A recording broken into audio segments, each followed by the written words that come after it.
Assalamualaikum warahmatullahi wabarakatuh. Kami dari kelompok 5 akan mempresentasikan hasil dari kerja kelompok kami. Sebelumnya, saya akan memperkenalkan dulu nama-nama anggota kelompok 5. Yang pertama adalah Moh Ma'ruf, NIM 111, Lina Anggraini, NIM 113, Jordan Putra Cahyono, NIM 115, dan saya sendiri Ervina Lia Agustina, NIM 130, Eva Sabrina, NIM 134, Lutfia Meilinda, NIM 147, Ainun Kafah, NIM 151, dan Dila Putri Lestari, NIM 153. Saya dulu kalau ditanya bank itu apa sih gitu, saya pasti menjawab bank adalah tempat penyimpanan uang. Padahal pengertian bank kan sangat luas sekali. Seperti menurut Kuncoro dalam bukunya Manajemen Perbankan, definisi bank adalah lembaga keuangan yang usaha pokoknya adalah menghimpun dana dan menyalurkan kembali dana tersebut ke masyarakat dalam bentuk kredit serta memberikan jasa-jasa lalu lintas pembayaran dan peredaran uang. Nah, kemudian ada lagi pengertian bank menurut Undang-Undang Negara Republik Indonesia Nomor 10 Tahun 1998. Bank adalah badan usaha yang bertugas untuk menghimpun dana dari masyarakat dalam bentuk simpanan dan menyalurkan kembali dalam bentuk kredit atau bentuk yang lainnya dalam rangka untuk meningkatkan taraf hidup rakyat banyak. Nah, di sini kita dapat mengambil kesimpulan bahwasanya bank merupakan suatu lembaga yang mana tugasnya adalah mengurusi segala macam bentuk keuangan, baik itu penyaluran uang atau simpan pinjam dan lain sebagainya, dengan tujuan untuk meningkatkan taraf hidup dari masyarakat. Baik, nanti kita juga akan membahas tentang bagaimana sejarah bank, kemudian apa saja fungsi dari bank dan prinsip-prinsipnya. Nah, nanti akan dilanjutkan oleh teman saya. Di sini saya akan membahas tentang sejarah bank. Sejarah perbankan yang dikenal oleh dunia berawal dari daratan benua Eropa. Ini dimulai dari zaman Babilonia yang kemudian dilanjutkan ke zaman Yunani kuno dan Romawi. Sejarah bank di Indonesia dibagi menjadi dua kategori, yaitu zaman sebelum Perang Kedua dan sesudah Perang Dunia Kedua, yaitu pada tahun 1945 sampai 1949. Bank pertama kali didirikan dalam bentuk seperti sebuah firma pada umumnya pada tahun 1690. Pada saat kerajaan Inggris berkemauan merencanakan membangun kembali kekuatan armada lautnya untuk bersaing dengan kekuatan armada laut Prancis. Akan tetapi pemerintahan Inggris itu tidak mempunyai kemampuan pendanaan. Kemudian berdasarkan gagasan William Peterson yang kemudian oleh Charles Montagu direalisasikan dengan membentuk sebuah lembaga intermediasi keuangan yang akhirnya dapat memenuhi dana pembiayaan tersebut hanya dalam waktu 12 hari. Dalam perjalanan sejarah kerajaan pada masa lalu, dahulu penukaran uangnya dilakukan antar kerajaan yang satu dengan kerajaan yang lain. Kegiatan penukaran ini sekarang dikenal dengan nama pedagang valuta asing atau money changer. Kemudian dalam perkembangan selanjutnya, kegiatan operasional perbankan berkembang lagi menjadi tempat penitipan uang atau yang disebut sekarang ini dengan kegiatan simpanan. Jenis-jenis bank terdiri dari 4. Yang pertama bisa dilihat dari fungsinya. Undang-Undang Pokok Perbankan Nomor 14 Tahun 1976, jenis perbankan terdiri dari bank umum, bank pembangunan, bank tabungan, bank pasar, bank desa, lumbung desa, bank pegawai. Namun, setelah keluar Undang-Undang Pokok Perbankan Nomor 7 Tahun 1992 dan Undang-Undang Republik Indonesia Nomor 10 Tahun 1998, maka menjadi dua, yaitu bank umum, bank yang melaksanakan kegiatan usaha secara konvensional atau berdasarkan prinsip syariah, yang dalam kegiatannya memberikan jasa dalam lalu lintas pembayarannya secara umum.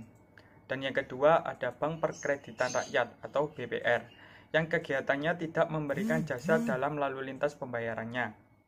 Nah, selanjutnya dilihat dari segi kepemilikannya. 1. Bank milik pemerintah. Nah, bank milik pemerintah ini adalah bank yang sebagian atau seluruh sahamnya dimiliki oleh pemerintah Indonesia. Contohnya ada Bank Mandiri, BNI, BRI, BTN. 2. Bank milik swasta nasional, di mana sebagian besar sahamnya dimiliki oleh swasta nasional, serta akte pendiriannya pun diberikan oleh swasta. Pembagian keuntungannya juga untuk swasta nasional. Nah, contoh bank swasta nasional ada Bank Muamalat, Bank Sentra Asia, Bank Bumi Putra, dan Bank Danamon.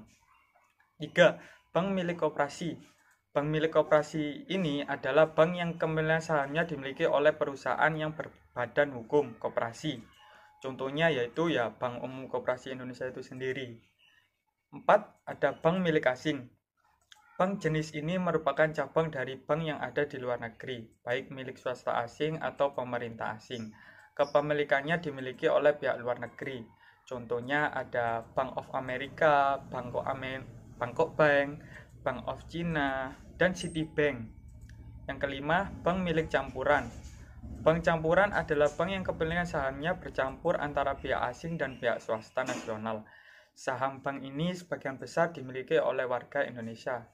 Contohnya ada Bank ANZ Indonesia dan Bank Commonwealth, Bank Agraris, Bank PNB Paribas Indonesia, dan Bank Kapital Indonesia. Kemudian yang ketiga, bank yang dilihat dari statusnya dibagi menjadi dua, yakni bank devisa dan bank non-devisa. Bank devisa sendiri adalah bank yang dapat melakukan transaksi hingga ke luar negeri atau kegiatan yang berhubungan dengan mata uang asing. Misal, transfer ke luar negeri, inkasu ke luar negeri, hingga traveler checkaway. Sementara bank non-devisa adalah bank yang tidak memiliki layanan transaksi hingga lintas negara secara luas, sekalipun memiliki namun hanya terbatas pada negara-negara tertentu saja. Nah, kemudian yang terakhir, yang keempat, jenis bank dilihat dari cara menentukan harga. Dibagi menjadi dua dengan prinsip konvensional dan prinsip syariah. Bank konvensional sendiri menerapkan sistem harga sesuai suku bunga atau yang biasa dikenal dengan spread base, serta metode fee base atau istilah yakni menghitung biaya yang dibutuhkan. Sedangkan bank syariah, dia menerapkan sistem perjanjian sesuai hukum Islam dengan pihak-pihak terkait dalam penyimpanan dana, pembiayaan, dan berbagai kegiatan perbankan lainnya. Kegiatan bank. Dalam prakteknya, kegiatan bank dibedakan sesuai dengan jenis bank tersebut. Setiap jenis bank memiliki ciri dan tugas tersendiri dalam melakukan kegiatannya. Misalnya dilihat dari segi fungsi bank, yaitu antara kegiatan bank umum dengan kegiatan bank pekreditan rakyat atau BPR, jelas memiliki tugas atau kegiatan yang berbeda. Kegiatan bank umum. Yang pertama yaitu ada menghimpun dana. Kegiatan ini merupakan kegiatan membeli dana dari masyarakat dengan cara menawarkan berbagai jenis simpanan atau yang berupa rekening atau akun. Dan yang kedua ada menyalurkan dana. Kegiatan ini merupakan kegiatan menjual dana yang berhasil dihimpun dari masyarakat. Penyaluran dana ini dilakukan melalui pemberian pinjaman atau yang biasa disebut dengan kredit. Dan yang ketiga yaitu memberikan jasa-jasa bank lainnya. Kegiatan ini merupakan kegiatan penunjang untuk mendukung kelancaran kegiatan menghimpun dan menyalurkan dana. Yang selanjutnya yaitu kegiatan dari Bank Pekreditan Rakyat atau BPR. Kegiatannya meliputi menghimpun dana hanya dalam bentuk simpanan tabungan dan simpanan deposito. Simpanan tabungan sendiri yaitu simpanan pada bank yang penarikannya sesuai dengan persyaratan yang telah ditetapkan oleh bank. Dan untuk simpanan deposito sendiri yaitu merupakan simpanan yang memiliki jangka waktu tertentu atau jatuh tempo. Yang selanjutnya kegiatan dari Bank Pekreditan Rakyat sendiri yaitu menyalurkan dana dalam bentuk ada kredit investasi. Kredit investasi sendiri merupakan kredit yang diberikan kepada pengusaha yang melakukan investasi atau penanaman modal. Dan yang kedua yaitu ada kredit modal kerja. Kredit modal kerja sendiri yaitu merupakan kredit yang digunakan sebagai modal usaha. Dan yang terakhir ada kredit perdagangan. Kredit ini merupakan kredit yang diberikan para pedagang dalam rangka memperlancar atau memperluas atau memperbesar kegiatan perdagangannya. Yang Selanjutnya saya akan menjelaskan tentang fungsi bank. Menurut Sigit Triandaru dan Toto Budi Santoso pada tahun 2006, fungsi utama bank adalah menghimpun dana dari masyarakat dan menyalurkan kembali kepada masyarakat untuk berbagai tujuan atau sebagai financial intermediary. Secara lebih spesifik, bank dapat berfungsi sebagai agent of trust, agent of development, and agent of service. Yang pertama yaitu agent of trust. Apa yang dimaksud dengan agent of trust? Yaitu lembaga yang berdasarkan kepercayaan. Dasar utama kegiatan perbankan adalah kepercayaan, baik dalam menghimpun data maupun penyaluran dana. Dalam fungsi ini harus dibangun kepercayaan yang bergerak antara dua arah, yaitu dari masyarakat atau ke masyarakat. Jadi semua itu tergantung penyaluran kepada masyarakat. Yang kedua yaitu agent of development, yaitu lembaga yang memobilisasi dana untuk pembangunan ekonomi di suatu negara. Kegiatan bank berupa menghimpun dan menyalurkan dana sangat diperlukan bagi lancarnya kegiatan perekonomian di sektor real. Kegiatan bank tersebut antara lain memungkinkan masyarakat melakukan kegiatan investasi, kegiatan distribusi, dan kegiatan konsumsi barang ataupun jasa. Kemudian juga dapat mengingatkan kegiatan investasi, distribusi, dan konsumsi tidak dapat dilepaskan dari adanya penggunaan uang. Kelancaran kegiatan investasi, distribusi, dan konsumsi tidak lain adalah kegiatan pembangunan perekonomian suatu masyarakat dalam suatu negara. Yang terakhir yaitu agent of service, yaitu lembaga yang memberikan pelayanan jasa perbankan dalam bentuk transaksi keuangan kepada masyarakat seperti pengiriman uang atau transfer, inkaso, penagihan surat berharga, cek wisata, kartu kredit, transaksi tunai, dan lain sebagainya. Jasa yang ditawarkan bank ini erat berkaitan dengan kegiatan perekonomian secara umum di dalam kehidupan di masyarakat dalam suatu negara. Adapun fungsi bank dalam buku pemasaran Bank Kashmir tahun 2012 adalah sebagai berikut. Yang pertama, menghimpun dana atau funding dari masyarakat dalam bentuk simpanan.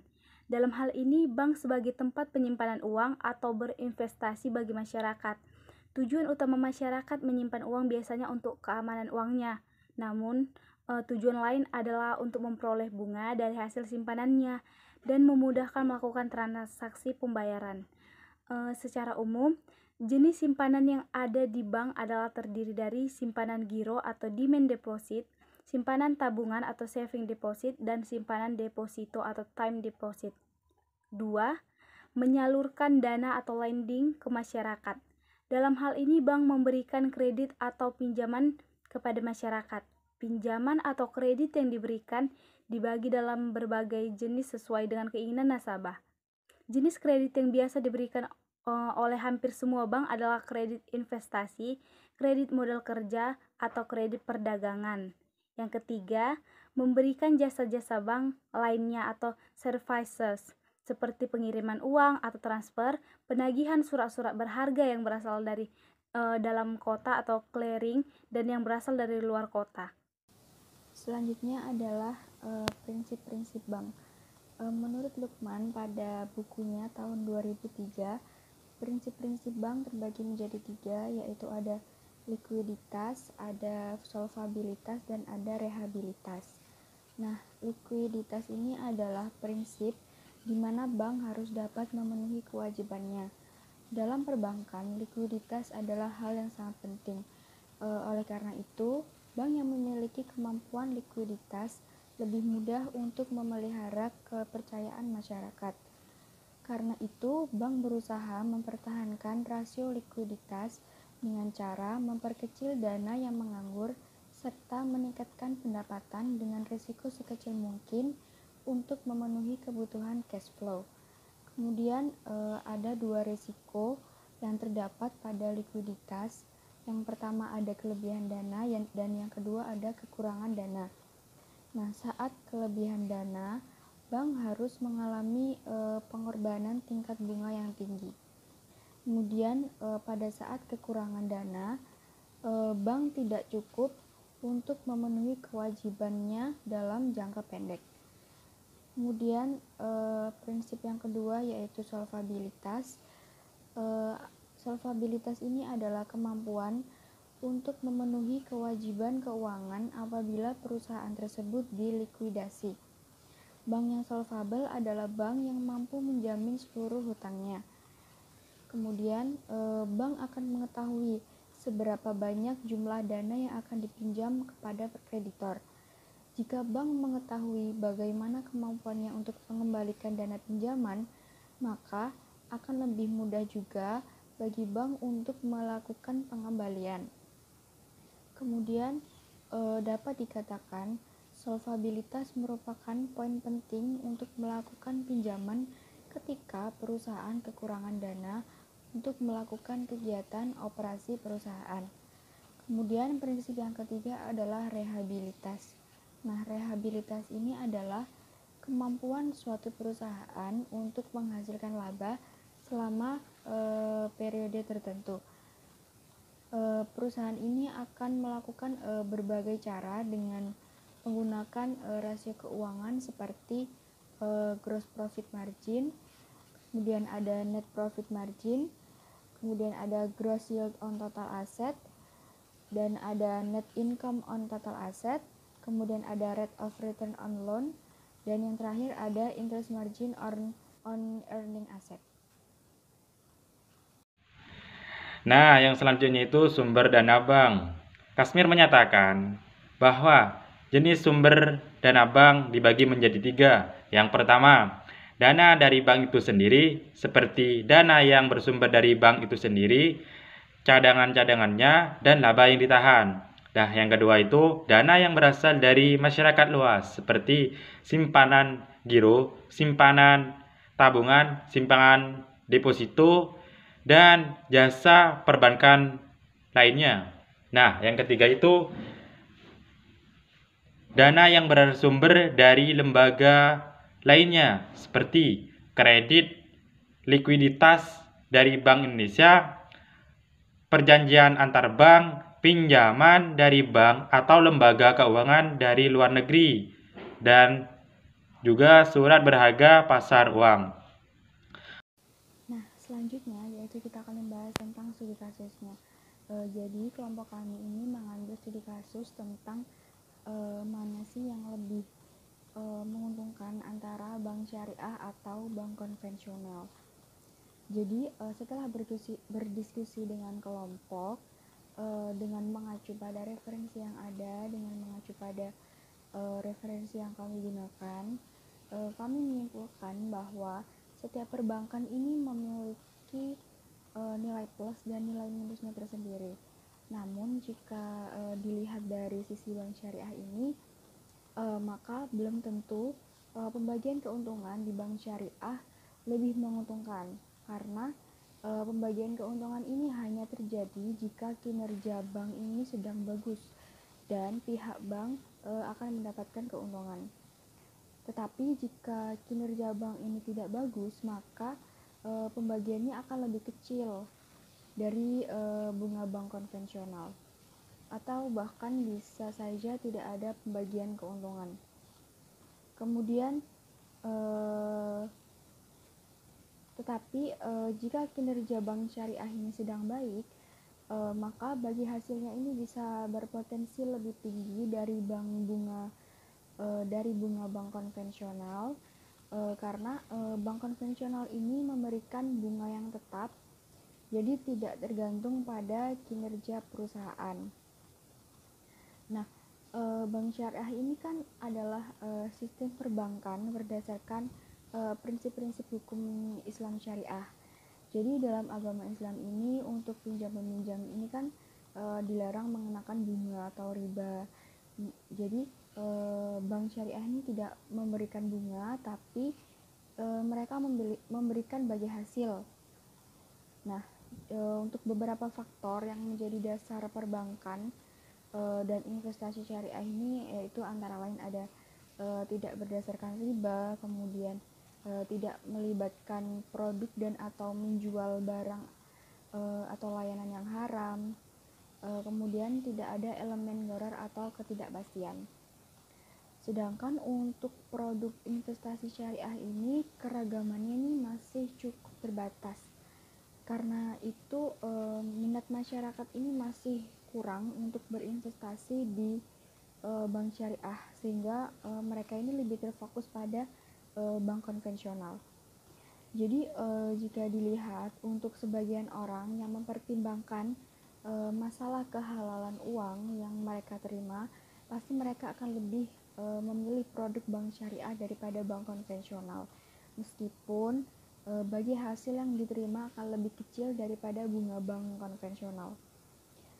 Untuk yang muslim pastinya bank syariah ini akan lebih baik, akan tetapi jika di luar pertimbangan masalah agama, produk-produk bank konvensional ini menjadi lebih diminati oleh masyarakat.